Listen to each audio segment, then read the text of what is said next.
Managers, the director of FEMA, his top staff at the National Emergency Management Association conference. Number of emergency managers from New York State, from Pennsylvania, from Virginia, Maryland, the district, most in New England, made the flight on a C-130 last night. It was one of the only flights across the country, a military aircraft. Northern Vigilance would redirect fighter jets out of the northeastern sector to patrol Canada and Alaska.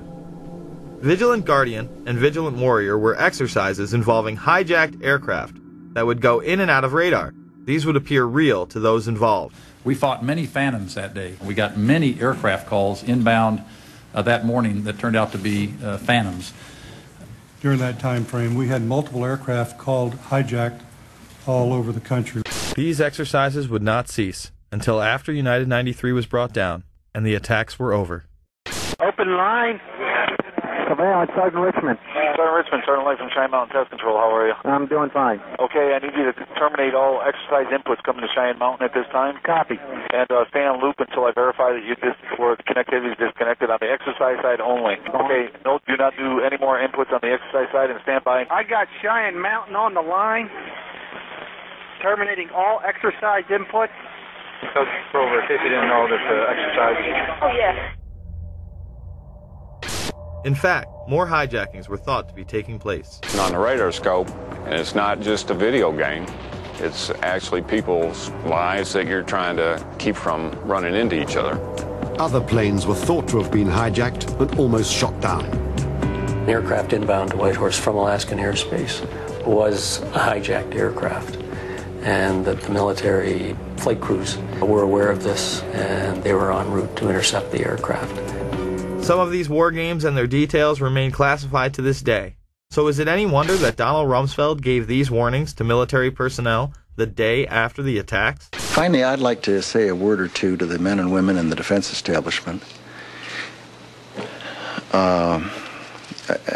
most of whom deal with classified information. When people deal with intelligence information and make it available to people who are not cleared for that classified information, the effect is to reduce the chances that the United States government has to track down and deal with the people who have perpetrated the attacks on the United States and killed so many Americans. Later in the day, weapons are found planted on several other planes. A U.S. official says of the hijackings, these look like inside jobs. Sources tell Time that U.S. officials are investigating whether the hijackers had accomplices deep inside the airport's secure areas. And then there's the story of Flight 23. As bad as things were on Tuesday, there is a possibility that they could have been even worse. There was some kind of an altercation involving three men described by a Port Authority of New York and New Jersey police source as Middle Eastern in appearance. They attracted the suspicions of the gate staff boarding that flight. They had already gotten on the plane. They're asked to leave the aircraft. They refused to get off. The airline, following its normal procedures, according to this police source, calls the police, which immediately dispatch an emergency service team. So now you have a squad of heavily armed officers that are coming toward the airplane. And when they get there, the men have vanished. The gate staff can't find them. It matches with the type of flights, the transcontinental flights that were hijacked in the other four instances. Another disturbing fact, if indeed there was an altercation and these men felt they had a case to make and were being treated unfairly, you can't imagine they would have disappeared from the airport. They would have stayed around and pled their case with the police. It is extraordinarily unusual to have an airline, after it has boarded passengers, be so suspicious that it's going to ask these customers to get off the airplane. We got a phone call from a law enforcement officer who was on vacation, was in the United Airlines terminal at the time. As soon as he approached, they walked out of the terminal, and he looked over. He described them as Middle Eastern in both appearance and dress. Not sure what that means, but that was his description. He said when they left the terminal through the glass doors, he saw them meet a third man, and they then left. Inside the bags, officials found Al-Qaeda instruction sheets. but false identification prevented investigators from ever locating the bag's true owners. Coincidentally, the hijacker's identification would be found the exact same way.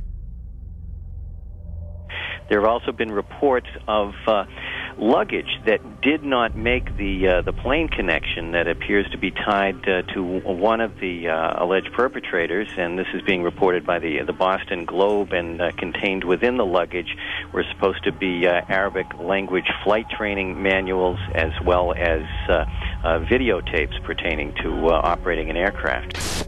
Then we have that mysterious suitcase with all of the hijackers' names and all of this incriminating evidence that is supposedly taken by one of the hijackers to the airport. Why, if they are planning on a suicide attack, would they even bother to pack a suitcase? Or if they're just packing a suitcase to look like they're checking luggage, just throw clothes in there. Why put a Koran? Why put flight manuals? Why put all this incriminating information if it's supposedly going to get burned up? And then magically, amazingly enough, this one suitcase doesn't make it onto the connecting flight to New York. And it's just there in baggage handling, waiting to be discovered and found. If the passengers on Flight 23 used false identification, why wouldn't the other hijackers?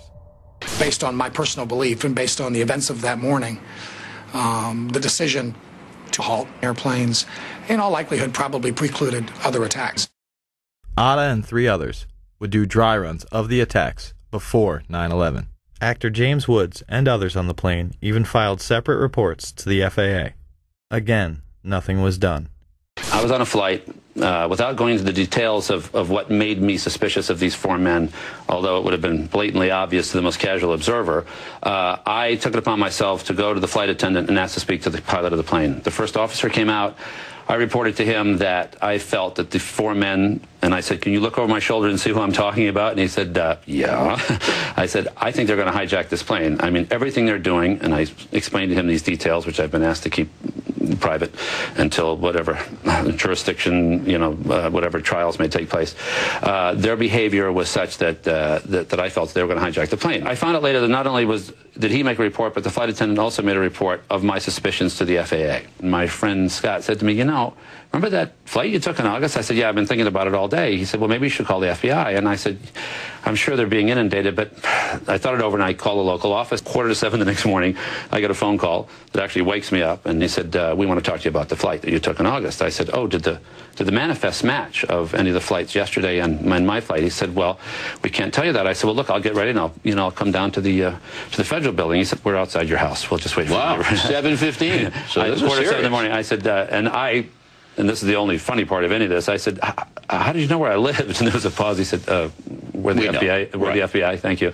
So they came in, and I said, look, I'm dying to know, were these the guys? And he said, well, we've had 36,000 tips in one day, and there's 2 of us, and we're going to be at your house all this morning, so you can do the math, but we can't tell you, So since then, I have identified for sure 2 of them as 2 of the terrorists, who actually were not on Flight 11, but one was on Flight 175 and one was on Flight 77.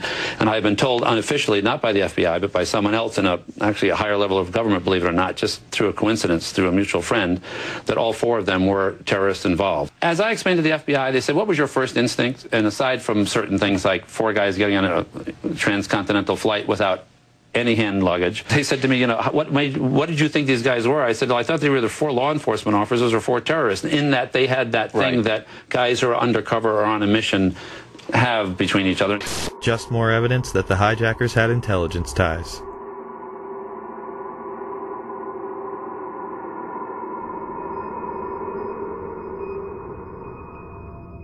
There were almost certainly other targets.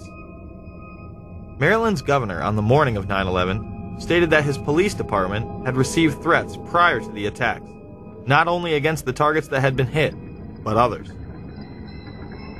That came in today? Pardon? You mentioned threats on Maryland facilities. Are these threats that came in today? Yes.